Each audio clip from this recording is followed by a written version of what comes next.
Estamos en la sección de salud y previsión de la revista con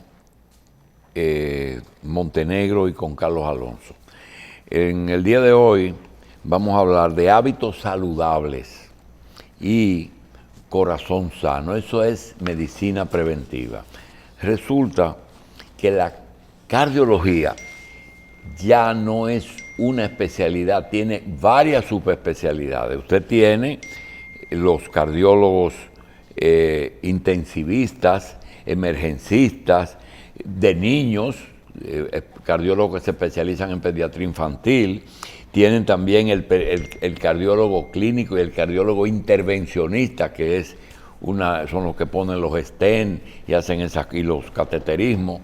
Entonces, la doctora Bismari Pineda es una internista que es cardióloga, porque todo cardiólogo tiene primero que ser un médico internista.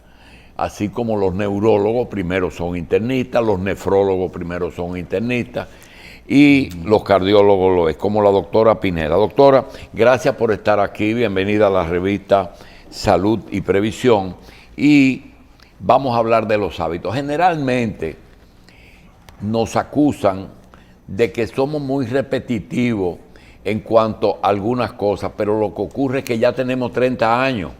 Y cuando yo comencé, posiblemente usted ni había nacido. Entonces, y si había nacido ya tenía muy poca edad. Entonces mira lo que pasa. Nosotros generalmente cuando hablamos de previsión o prevención de enfermedades cardiovasculares, usamos lo mismo que son peso, edad, raza, alimentación, sal, cigarro, drogas, obesidad. Es decir, pero hay que repetirlo, porque son los factores que afectan los que ayer eran jóvenes, hoy estamos preocupados. Por ejemplo, el señor Alonso, en este momento, ya está preocupado por otros tipos de problemas, como por ejemplo, problemas óseos, problemas de... que si el corazón duele. Ese otro, sí duele. ¿Duele? Sí, duele. Y duele y es de lo que más, es que mejor te habla. Tú verás, doctora, ese dolor precordial que se irradia al cuello y al brazo, ¿de qué le habla usted? Sin ponerle el estetoscopio. Un infarto inmediatamente o un ataque al corazón. Ay, Dios. Doctora, vamos por partes. ¿Cuál es la edad? Si tú pasas en un nacimiento sin que tenga problemas que naciste con ellos, por ejemplo, una tetralogía de Fallot, una comunicación interauricular o interventricular, si ya no tienes eso y ya tú eres una persona adulta, ¿cuándo tú debes de comenzar a cuidar tu corazón? Buenos días, gracias por la invitación. Gracias a ti. Estoy súper sorprendida por Sí. todos sus conocimientos médicos, la verdad. De verdad que me sorprende mucho. Antes de responder su pregunta, usted dice que somos muy repetitivos hablando de sal y de todas Sí. esas cosas, pero es que desgraciadamente la enfermedad cardiovascular sigue siendo la principal causa de muerte en el mundo. Todavía más que el cáncer. Más que el cáncer. 30% de muertes cada año corresponde a enfermedad cardiovascular, inclusive en tiempos de coronavirus que ha matado tantas personas. 17 millones de muertes cada año. Entonces, anteriormente trabajábamos lo que era la prevención primaria. La prevención primaria representa ese grupo de estrategias para uno evitar que la persona desarrolle un infarto, y ese término lo queremos cambiar. Queremos iniciar en lo que es la prevención primordial. La prevención primordial es la que empezamos a hacer en nuestros niños, enseñándolos a comer, enseñándolos a ejercitarse, a usar menos el televisor, a usar más lo que son las actividades al aire libre. Porque ya cuando estamos adultos se nos hace muy difícil cambiar esos hábitos que vienen arraigados en nuestra mochila. ¿Cuál es la edad? Te voy a responder su pregunta. Los lineamientos internacionales recomiendan que a partir de los 20 años, si no existe ninguna condición ya congénita, como usted bien mencionó, la persona empiece a hacer su primer chequeo cardiovascular. ¿A la qué edad? A los 20 años. Sí, pero recuérdese que a veces usted misma le dice a una amiga sin que sea una constante, mira, ese muchacho está muy gordo. Es decir, usted comienza a hacer prevención desde el mismo nacimiento, obesidad, no alimentación o deficiente o mala? ¿Cómo se debe actuar? Es decir, es un trayecto de la vida entera. Desgraciadamente, la enfermedad cardiovascular, aunque la manifestación del dolor precordial aparece después de los 45 Sí. años generalmente, es algo que se viene gestando desde la niñez. Y es por esto que los grupos internacionales que trabajan prevención ahora hablan de prevención primordial. Vamos a trabajar el niño. Vamos a trabajar lo que come el niño, lo que usted le pone en la lonchera a su hijo, las actividades que usted motiva Sí, pero que su cuando hijo yo voy a haga. su consultorio y me hacen el historial familiar, pregunta, y por ejemplo ¿cuál es tu problema? Digo, mamá cáncer y papá corazón. O esa gente murieron de eso. La pregunta es, ¿el factor genético en cardiología es importante o no tiene nada que ver? Es importantísimo. Es importante. Es importante, ¿por qué? Porque los factores de riesgos cardiovasculares, que son esas condiciones características que nos hacen vulnerables a desarrollar un infarto o un derrame cerebral, se heredan en la mayoría. La hipertensión, la diabetes, el colesterol alto. A veces usted fuma porque lo vio como una conducta normal en su Pero familia. usted dijo, después que termina ya la adolescencia y la edad esa en que uno se hace adulto, es el primer chequeo, decía, a los 20 años. Y yo le pregunto, doctora, ¿y ese chequeo mínimo es sencillamente, como me dijo el otro día uno, yo quiero un cardiólogo, ¿y qué te pasa? A mí no me falta nada, pero yo tengo familiares que han muerto de, ¿cómo se llama? Cuando uno se muere sin síntomas, De muerte súbita. muerte súbita, y ya van 2 familiares que muerten de muerte. Y la muerte súbita realmente es desconocimiento de una enfermedad que existía, o realmente hay una enfermedad que se llama muerte súbita. La muerte súbita es aquella que ocurre por lo menos en un individuo sano en las últimas 24 Aparentemente. horas. Aparentemente. Generalmente, las principales causas cardiovasculares de muerte súbita son arritmias.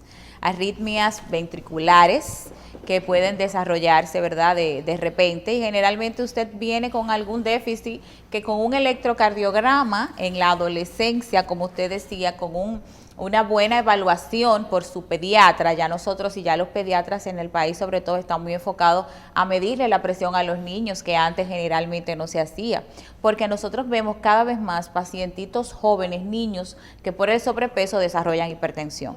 De hecho, la última encuesta que se realizó en el país por la Sociedad Dominicana de Cardiología arrojó que la hipertensión pasó a ser mayoritariamente, sigue siendo por encima de los 35 años, pero que en el grupo etario de 20 a 30 años tenemos una proporción importante de pacientes con hipertensión. O sea que sí, la mayoría de estas cosas se heredan y que el factor genético es sumamente importante, y aplaudo que su amigo, conociendo sus antecedentes familiares de muerte súbita, pues eso obliga a hacer un chequeo cardiovascular. ¿Y cuáles son los primeros síntomas que una persona debe tomar en cuenta? ¿Tiene que asistir al chequeo antes de sentir cualquier cosa, o algún síntoma de alerta debe hacer que la persona considere seriamente pasar por su consultorio? De verdad que cuando ya llega el signo o síntoma de alerta suele ser un poquito tarde y ya la enfermedad está establecida. Es decir, si a partir de los 20 años hacemos este primer chequeo, pero hay que identificar historia familiar, hay que identificar los hábitos que tiene este paciente, si está en sobrepeso. Si está en sobrepeso, si se alimenta mal, si no se ejercita, todas esas son condiciones en que se dicen, pero sí, claro, hay signos y síntomas. Por ejemplo, la hipertensión, que es el principal factor de riesgo cardiovascular en la República Dominicana, porque afecta a cerca del 35% de nuestra población que es hipertensa, pues es algo que nosotros pudiéramos identificar y que el paciente puede tener y no sentirse nada. A veces el paciente va, yo vine a hacerme un chequeo y tiene la presión en 180, 100, que es sumamente alta y no se siente nada. No, pero da síntomas, en algunos pacientes sí. Dolor de cabeza, visión borrosa, cansancio, se me hinchan los pies, me duele el pecho, siento palpitaciones. Esos son los principales signos y síntomas de que algo cardiovascular no anda bien. Pero el que usted no se sienta nada no significa. Hemos tenido casos inclusive que se han hecho públicos de pacientes que eran sanos, que corrían 5K, 10K y de repente murieron.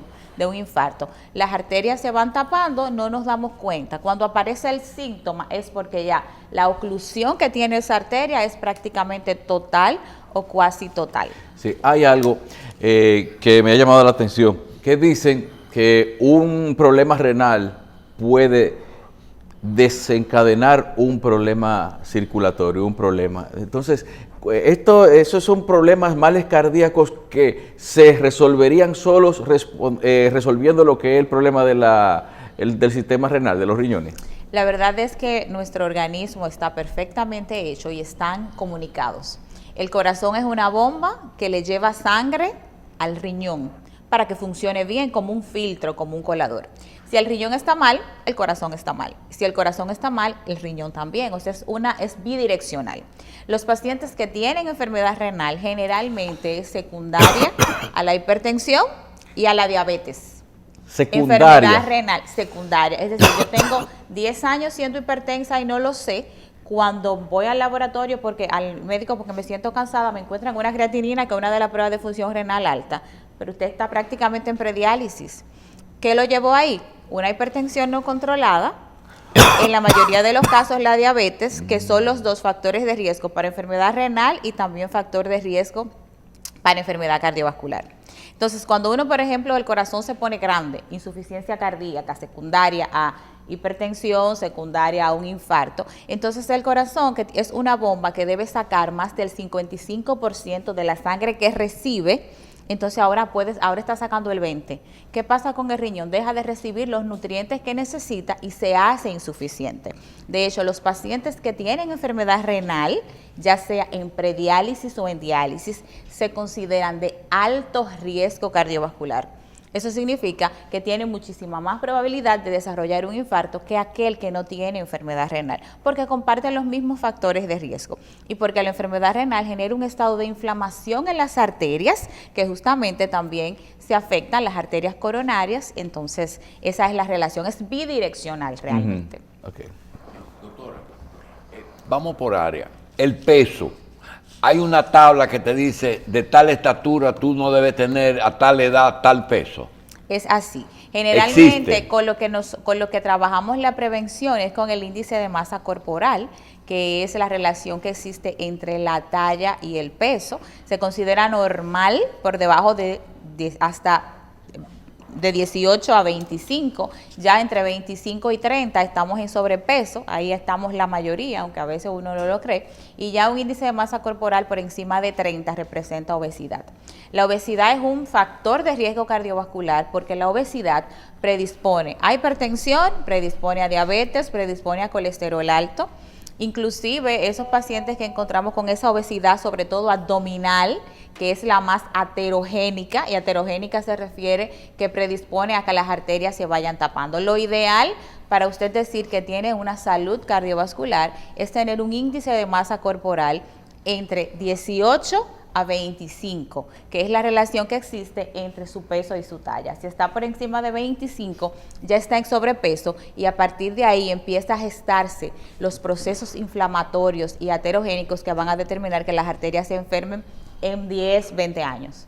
Sí, y una pérdida de peso muy abrupta no puede traer algún tipo de problema para un corazón que se entrenó para trabajar en un organismo más grande. Bueno, la verdad es que los cambios abruptos de peso lo primero que trae es que así mismo usted vuelve y gana peso. Hay una gran movilización de grasas y entonces los pacientes que pierden peso muy rápido generalmente desarrollan piedras en las vesículas, litiasis, desarrollan hígado graso porque están movilizando de forma rápida el colesterol. Nosotros tenemos varios tipos de colesteroles. Tenemos un colesterol bueno, que es justamente el que se encarga de barrer ese colesterol de las arterias y llevarlo al hígado para metabolizarlo. Tenemos un colesterol malo, que es el que al contrario hace que se deposite en las arterias y las daña. Nunca es bueno los cambios drásticos, siempre y cuando hay quienes, claro, somos más sensibles a perder peso que otros. No es lo mismo perder peso solamente con dieta, a perder con dieta y ejercicio. Lo ideal es siempre hacerlo bajo la tutoría, hacerlo de un facultativo, ya sea de un nutricionista, nunca por nuestra cuenta, porque a veces acarreamos otros problemas que suelen ser peores. Sí. Doctora, sal. La sal, desgraciadamente, no Es necesaria, pero ¿cuándo es que hay que tener cuidado? Hay que tener mucho cuidado, sobre todo en dos condiciones cardiovasculares. En los pacientes que son hipertensos, porque la sal arrastra agua, la sal tiene mucho que ver con el metabolismo de los líquidos en el organismo, y entonces esto va a hacer que la presión sea mayor. De hecho, cuando se someten ratas en laboratorios a altas concentraciones de sal, desarrollan sobre todo hipertensión. Y los pacientes que tienen insuficiencia cardíaca, que es que tienen el corazoncito grande, pues entonces empiezan a retener líquido y se hincha. O sea que la sal es deleterio para la salud.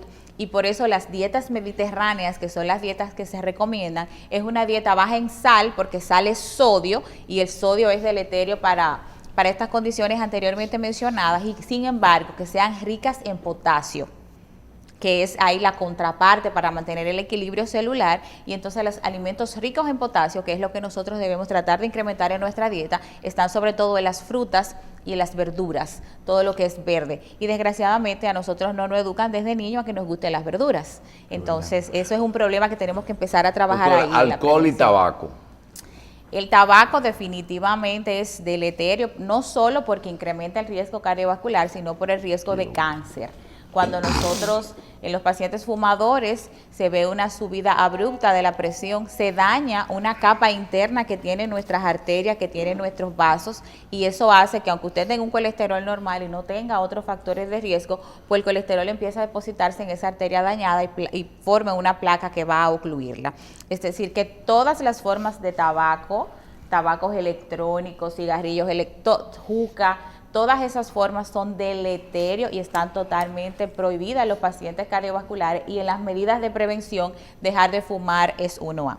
El alcohol, la verdad es que el consumo moderado de alcohol, moderado hablamos de un trago para la mujer y 2 para el hombre. Las mujeres somos mucho más susceptibles al alcohol que los varoncitos, entonces está permitido, sobre todo bebidas alcohólicas como vino tinto, porque sabemos las propiedades antioxidantes que tiene. Ahí hay un poco de controversia, pero cuando ingerimos altas cantidades de alcohol, no solamente nos predispone a hipertensión, sino que también predispone a una condición que se llama miocardiopatía dilatada alcohólica, que se ve mucho en pacientes grandes bebedores por mucho tiempo, que el corazón se pone sumamente grande y deja de funcionar. Horacio Montenegro está con nosotros y también tiene sus preguntas. Adelante, Horacio. Buen día, doctora. Buen día, Julio Carlos. Buen día, Horacio. Televidente, buenos días. Doctora, tengo 3 preguntas para que podamos entender todo. En términos generales, ¿cómo funciona el corazón? 1. Segunda pregunta, ¿cuáles son las principales enfermedades que afectan al corazón? Y tercera pregunta, ¿cuáles son los planes de prevención efectivos que se hacen en el país para evitar este tipo de enfermedades? Bueno, el corazón, el aparato cardiovascular, el corazón es, por así decir, el motor, es una bomba que funciona, es como una casita. Yo siempre digo a mis pacientes que tiene 4 habitaciones que se separan por paredes, se comunican por puertas, que son las válvulas. Entonces el corazón recibe sangre a través de las venas que retornan, ¿verdad?, la manda al pulmón, en el pulmón se oxigenan, y a través de las arterias, la aorta siendo la principal y sus ramificaciones, pues debe llevar los nutrientes a todo lo que es la economía, sobre todo cerebro, riñón, hígado y demás. ¿Cómo funciona? El corazón es autónomo, es automático. Yo no puedo decir corazón, párate. El corazón de forma automática tiene un marcapaso que genera un latido cardíaco, se contrae, eso sobre todo es lo principal. Entonces, ¿cuáles enfermedades afectan el aparato cardiovascular? Bueno, si las arterias coronarias se enferman y se dañan, pues entonces el corazón va a sufrir porque va a dejar de recibir los nutrientes, va a estar isquémico, va a dejar de contraerse de forma efectiva y esa fracción de eyección pues se va a estar un poco más baja. ¿Cuáles otras enfermedades? Si hay hipertensión arterial, que es una de las enfermedades más comunes del aparato cardiovascular, existe un aumento de lo que impide que el corazón se contraiga, y entonces este va a empezar a ponerse primero gordito, que es lo que se llama hipertrofia cardíaca, y posteriormente llega a lo que es la insuficiencia cardíaca. Entonces, las principales enfermedades está la hipertensión, la cardiopatía isquémica, sobre todo lo que es el infarto, la insuficiencia cardíaca, que es el estado evolutivo de lo que es el continuum cardiovascular. Primero me hago hipertensa, luego el corazón se pone grande, tengo insuficiencia cardíaca y luego llegan las arritmias. En nuestro país, la entidad cardiovascular más frecuente es la hipertensión. La principal causa de muerte por enfermedad cardiovascular es el infarto. Sin olvidar que el corazón y el cerebro trabajan juntos y que se llama entonces enfermedad cardiovascular, y que en nuestro país también la hipertensión y las enfermedades cardíacas desarrollan estos eventos cardiovasculares. ¿Cuáles serían las medidas preventivas que se llevan a cabo en el país? Bueno, nosotros como Sociedad Dominicana de Cardiología generalmente velamos primero por crear un poquito de conciencia en la población a través de diferentes campañas que se hacen durante todo el año. Desgraciadamente el 2020 no ha sido el más favorable por las condiciones mundiales que todos conocemos, pero se hacen caminatas al Día Mundial del Corazón, se hace en febrero lo que es el Go Red for Woman, vestirse de rojo por la salud cardiovascular de la mujer. Estamos trabajando en conjunto con diferentes sociedades y hemos hecho alianzas estratégicas con lo que es la Sociedad Dominicana de Nutrición y Endocrinología, porque entendemos que el sobrepeso y la obesidad representa un problema para todos nosotros. Yo diría que si vamos a resumir 5 pasos importantes para mantener un corazón cardiovascular, un corazón sano, pues esto estaría en cuidar lo que comemos, en ejercitarnos, en tener conciencia de que la enfermedad cardiovascular es la principal causa de muerte en el mundo y en la República Dominicana también, y que entonces primero tenemos que tener conciencia con hacer evaluaciones cardiovasculares regulares, no esperar tener esos síntomas, esos síntomas de alerta que mencionábamos anteriormente, porque desgraciadamente ahí ya suele ser muy tarde. Espero haber respondido las 3 preguntas. Si quedó algo por ahí, me retomo. Está bien, entonces vamos a hacer una pausa y en breve volvemos con la doctora en unos instantes.